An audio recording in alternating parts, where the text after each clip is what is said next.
सो guys, Coal India Limited ने management trainee marketing and sales के लिए वैकेंसीज को एडवर्टाइज कर दिया है। फॉर्म अगर अब तक नहीं भरा है आपने तो अराउंड 14 फरवरी से पहले आप भर दीजिए if you are eligible for this exam. ठीक है।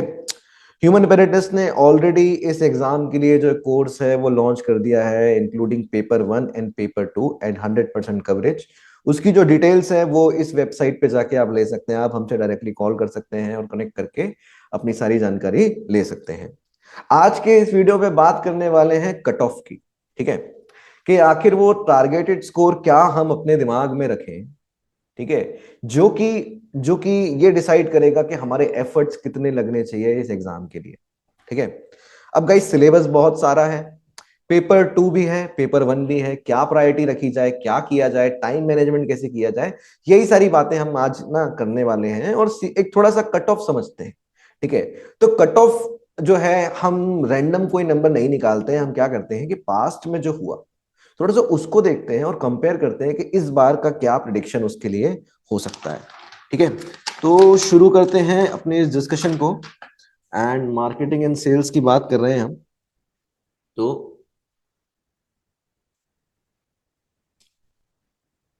Late me start this discussion. तो guys, we are going to talk about marketing and sales, तुम्हारा मैनेजमेंट ट्रेनिंग CIL। ठीक है, इसकी हम बात करने वाले हैं। और थोड़ा सा ना क्या करते हैं, कैटेगरी बना लेते हैं। एक है आपका ईयर, ठीक है। अगला है आपका वैकेंसी, अगला है आपका कट ऑफ। ठीक है। तो गाइस, अब एक बार देखते हैं हम जो एग्जाम हुआ पिछली 2 बार का। एक बार था 2019, एक बार था 2022। ज्यादा पीछे नहीं जाते हैं, ठीक है, थोड़ा सा रेशनलाइज करते हैं। तो गाइस, 2019, 2022 और अब हो रहा है 2025 में। ठीक है। अब वैकेंसीज कितनी थी 2019 में? वो थी आपकी 23। 2022 में है आपकी 16 और अब है आपकी 25। ठीक है। तो गाइस, जो कट ऑफ गया वो कितना गया? तो 2019 में जो था वो कट ऑफ था आपका 145 और यहाँ पे मैंने एक स्टार मार्क लगा दिया। क्यों? क्योंकि 2019 में जो था 3 डिफरेंट डिफरेंट फेजेस का कट ऑफ था। और उसके बाद क्या हुआ था कि जो तुम्हारा वो था क्या, तुम्हारा जो वो था, गिव मी अ मिनट, हाँ ठीक है, ठीक है, मैं सही लिखा है। तुम्हारा जो एग्जाम पैटर्न था, सिलेक्शन प्रोसेस था, उसमें इंटरव्यू भी था। ठीक है, इंटरव्यू का 10 मार्क्स था, तो हमने उसको 10 मार्क्स का नॉर्मलाइज करके 5 मार्क्स दे दिया और उस हिसाब से एक अप्रोक्सीमेट नंबर निकाला अपने डिस्कशन के लिए, वो है आपका 145। ठीक है। अब बात करते हैं 2022 की। तो 2022 में जो कट ऑफ था, 2022 में इंटरव्यू हट चुका था। तो 2022 में जो आपका कट ऑफ गया था वो गया था 162। ठीक है, 162। अब देखिए, ठीक है, तो गाइस क्या हुआ, अगर हम एक जेनरिक पैटर्न निकालना चाहें यहाँ पे, तो वैकेंसीज जब ज्यादा थी तो कट ऑफ 145 था। अब क्या हुआ, वैकेंसीज कम हो गई। तो कम हो गई तो मतलब नंबर ऑफ कैंडिडेट जो सिलेक्ट होने हैं वो कम हो गए, तो कट ऑफ को बढ़ जाना चाहिए, है ना। तो वही हुआ। ठीक है, वैकेंसीज 23 से 16, अब कम लोग ब्रैकेट में आ पा रहे हैं जो कट ऑफ के हैं, तो 16 में 162 लग गया। ठीक है, तो इस हिसाब से क्या समझ में आ रहा है कि इस बार वैकेंसीज 25 हो गई हैं, तो कट ऑफ को वापस गिर जाना चाहिए, क्योंकि क्योंकि अब वैकेंसीज बढ़ गई हैं। पर गाइज, ये ना बहुत ही फार फेच्ड जो है एनालिसिस है। क्यों? क्योंकि देयर आर मल्टीपल फैक्टर्स जो यहाँ पे रोल प्ले कर रहे हैं। For example, number of applicants कितने हैं, लोगों की प्रिपरेशन का स्टेटस क्या है, इतने सारे इंडिविजुअल्स हैं, किसका परफॉर्मेंस कैसा है। तो you can not have a realistic picture out of it. ठीक है। बट मोटा मोटा एक ये एक ट्रेंड जो है वो कम कि मतलब 160 65 से नीचे आना चाहिए इसको। बट गाइज, हम जो है अब सेट करते हैं एक आइडियलिस्टिक स्कोर। ठीक है। आइडियलिस्टिक स्कोर का मतलब ये होता है कि अपने लिए एक ऐसा टारगेट रखो जिसको अचीव करने में भाई मेहनत लगेगी, घोड़े दौड़ाने पड़ेंगे। ठीक है। तभी तभी जो है आप जो है एक कहना चाहिए एक सेफ जोन, सेफ ब्रैकेट की पढ़ाई कर पाओगे। ठीक है। उसको ध्यान में रख के मैं ज्यादा भी बोल रहा हूं, मैं कम नहीं बोल रहा हूं, मैं नहीं कह रहा कि इतना ही आ जाएगा, मैं ज्यादा बोल रहा हूं। ठीक है, बट फिर भी मुझे अपना आइडियलिस्टिक स्कोर को ज्यादा ही रखना है और मैं इसको बोल रहा हूं कितना, 165। ठीक है।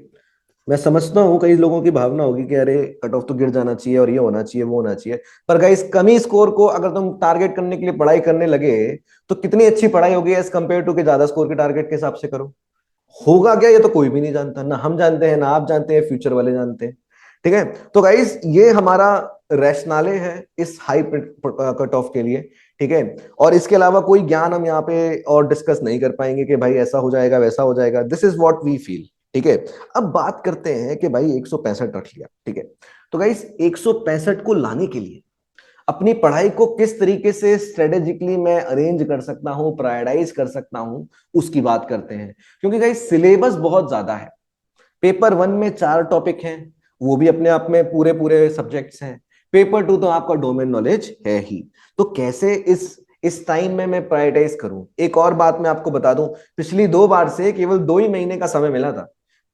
2019 में और 2022 में 2 ही महीने का ऑलमोस्ट समय मिला था और सीएल ने एग्जाम करा दिया था। और इस बार भी हमें यही मान के चलना पड़ेगा, है ना। तो अब बात करते हैं कि 160 165 में क्या करूं। और एक और बात मैं आपको बता दूं कि 165 में ना, अगर आप अगर आपका डोमेन नॉलेज बहुत अच्छा है, यानी कि आपका जो मार्केटिंग एंड सेल्स है उसमें आपने ना झंडे गाड़े हुए हैं, ठीक है, तो भी आप, और आपने इतना अच्छा कर दिया कि आप 100 में से 100 ले आए हैं, ठीक है गाइस, तो भी आपको लगभग तो भी आपको लगभग पेपर वन में पेपर वन में लगभग आपको 60 से 65 मार्क्स तो टारगेट करने ही होंगे। ठीक है, और गाइस सीआईएल में जो पेपर वन है उसका वेटेज ही 50% है। ऐसा नहीं है कि 10% है, 20% है, 25%, वेटेज ही 50% है।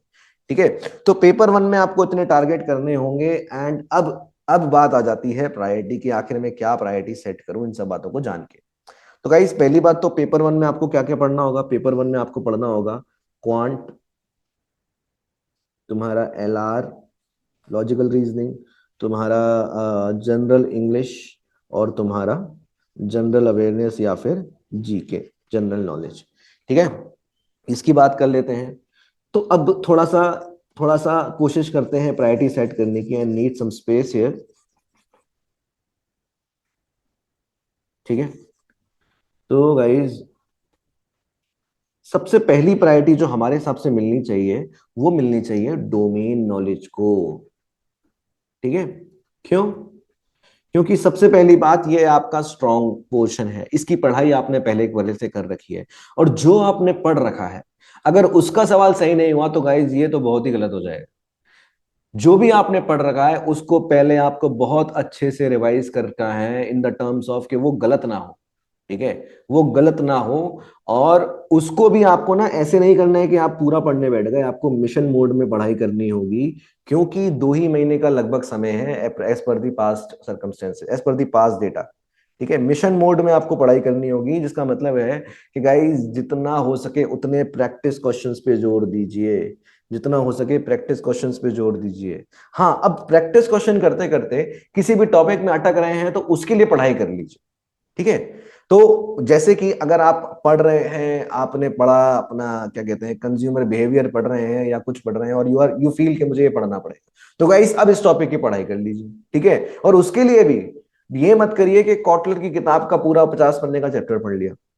What you can do, you can watch the class जहां पे भी आप पढ़ रहे हैं, और हमारे साथ एनरोल हैं, तब तो आपको चिंता करनी ही नहीं है, आपको क्लास पढ़नी है, या फिर ये जो कंसाइज कंटेंट हम आपको भेज रहे हैं, दिस इज अराउंड 190 पेजेस। ठीक है, इसमें से अपना चैप्टर पढ़ जाइए या फिर क्लास देख लीजिए। ठीक है, वॉट एवर सूट्स यू, पर प्रैक्टिस क्वेश्चन जो हमने आपको प्रोवाइड करे हैं topic wise along with the explanation by the way, वो आपको 100% करने ही होंगे। ठीक है, तो ये आपकी पहली प्रायोरिटी है। दूसरा हम आपको बोलेंगे, पेपर वन में आते हैं। पेपर वन में अगर आप इन चारों टॉपिक को देखोगे तो आपको ये डिसाइड करना पड़ेगा कि कहां पर आरओआई सबसे ज्यादा है, यानी कि मैं कितना घंटा दूं और कितने ज्यादा सही क्वेश्चन करके आ जाऊंगा। तो गाइस पेपर टू में जो आरओआई की बात आती है तो quant and LR stand out, दोनों को मैं साथ लिख देता हूं। इसके साथ आप कॉम्प्रोमाइज मत करिएगा, इनको मिला के टोटल 50 क्वेश्चन होते हैं बाय द वे। ठीक है, अब देखिए 2 टाइप के लोग होते हैं यहाँ पे, एक वो जिनका मैथ्स और रीजनिंग बहुत स्ट्रांग है, they just need to revise. दूसरे वो लोग हैं जो जिनको मैथ्स और रीजनिंग, जिनको लगता है कि this can not be done. ठीक है, इनको वो छोड़ने के मूड में है। तो गाइस आप अफोर्ड ही नहीं कर सकते छोड़ना, ठीक है। मैंने जैसे अभी जैसे हमने जो हम ना कर रहे हैं, कोशिश कर रहे हैं यहाँ पे समझने की, तो 60 और 65 तो लाना ही पड़ेगा गाइस, 50 लाना पड़ेगा, तो भी आपको पढ़ना पड़ेगा, क्योंकि आप इंग्लिश और जीके पे रिलाई नहीं कर सकते। पर पॉजिटिव बात यह है कि सीआईएल का जो क्वांट और रीजनिंग होता है, इट इज सो इजी कि सो बेसिक कि आपको ना ज्यादा एफर्ट इसमें नहीं मारना पड़ेगा। फॉर एग्जाम्पल, अगर आप जो है एवरेज का कोई टॉपिक पढ़ रहे हो, तो उसका मतलब ये नहीं है कि आपको जाके इसके 500 क्वेश्चन लगा लेने हैं। आप 20-30 क्वेश्चन जो बेसिक लगाएंगे ना, that is more than enough. हमारे साथ एनरोल हो, क्या करना है, क्लास देखो, कॉन्सेप्ट समझो, बस कॉन्सेप्ट समझो, और उसमें मत जाओ ज्ञान में, और अपने 10-15 सवाल लगा लिए, ठीक है। That is what is required. और बिल्कुल इसको नहीं छोड़ना है, जिनको आता है उनको बस एक बार अपना रिवाइज करना है, या फिर they can decide on their own कि उनको क्या करना है, ठीक है। Nobody can tell you, तुम्हें ऑलरेडी आता है, you can see what you can do the best for it. पर टाइम मैनेजमेंट बड़ा जरूरी है, ठीक है। दो ही महीना है आपके पास। तीसरा, और गाइस इसमें तो लोग ये भी कहते हैं कि भाई 50 सवाल हैं, एग्जाम में टाइम मैनेजमेंट होगा कि नहीं। जिसको आता है ना गाइस, बाकी 150 क्वेश्चन थ्योरी के सब्जेक्ट में कितना ही टाइम ले लेंगे। हाँ बस बिल्कुल ही प्रैक्टिस छूटी हुई है तो एक बार जरूर रिवाइज कर सकते हो, ठीक है। तीसरा है आपका, अगेन अब जो टॉपिक्स हैं वो आ गए हैं, जैसे जनरल इंग्लिश में लिख देता हूं यहाँ पे, और कोई ऑर्डर नहीं है, बस ये है कि जीके को लास्ट में ही रखना है मुझे, ठीक है। तो भाई जनरल इंग्लिश में क्या कर सकते हो, तो भाई जनरल इंग्लिश में ना ज्यादा कुछ हो नहीं सकता, ठीक है। ऐसा मत करना कि आप इसको शुरू से पढ़ने बैठ गए, 2 महीने में इंग्लिश नहीं सीख सकते, ठीक है। कुछ बुक आती है, एक वर्ड पावर मेड इजी, उसको मत पढ़ना बैठ जाना, ठीक है। हाँ, बेसिक ग्रामेटिकल रूल्स हैं, जो बेसिक ग्रामेटिकल रूल्स है ना,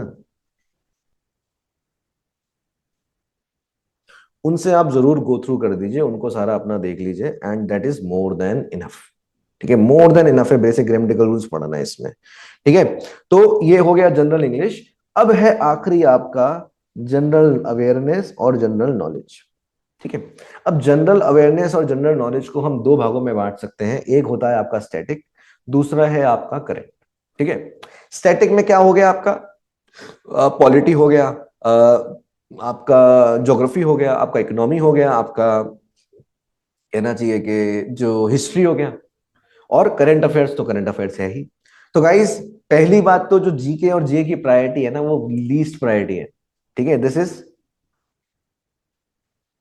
लीस्ट प्रायोरिटी, करना ही नहीं है, ठीक है। टाइम मिले तो करना है, क्योंकि इसमें आरओआई इज वेरी लेस, और आपको जो आता होगा ना, आप उसके हिसाब से उसी उसी लक बेसिस पे आप जा सकते हो। आरओआई इज वेरी लेस, है ना। और इसमें भी जो जीके वाला पोर्शन है ना, अगर आपने नहीं पढ़ा है ना, तो उसको आप छोड़ दो, वो बहुत ज्यादा है, और उसमें अपना टाइम जो है आपको प्रायोरिटाइज करना होगा कि पहले क्या करना है। हाँ, करंट अफेयर्स जो है उसके लिए जरूर आप ह्यूमन पेडिटेस ने जो आपको करंट अफेयर्स दिए हैं, वो आप पिछले 1 से 1.5 साल के लिए देख लीजिए, and this is the best resources, well concise, वही आप कर लीजिए, that is more than enough for the current affairs, ठीक है। 1 से 1.5 महीने का, 1 से 1.5 साल का जो पिछले का है, उसको देख लीजिए कि भाई कौन सा फलाना जगह, कौन सा किसने गेम जीता, किसने क्या किया, किसको पिक्चर में बेस्ट अवार्ड मिला, एंड सो ऑन, वो अपना देख लीजिए, and that is more than enough, ठीक है। सो ये है आपका जीके। तो गाइस अब समरी क्या है, समरी ये है कि गाइस आपको पेपर 1 को आप इग्नोर नहीं कर सकते हैं, क्योंकि 60-65 नंबर पेपर 1 के हैं। दूसरी है कि डोमेन नॉलेज में जो आता है उसको वो गलत नहीं होना चाहिए, उसके लिए रिवीजन में मिशन मोड में पढ़ना है, प्रैक्टिस क्वेश्चन पे जोर देना है, और क्लासेस देख लेनी है जाट को, ठीक है, कंसाइज होके पढ़ना है।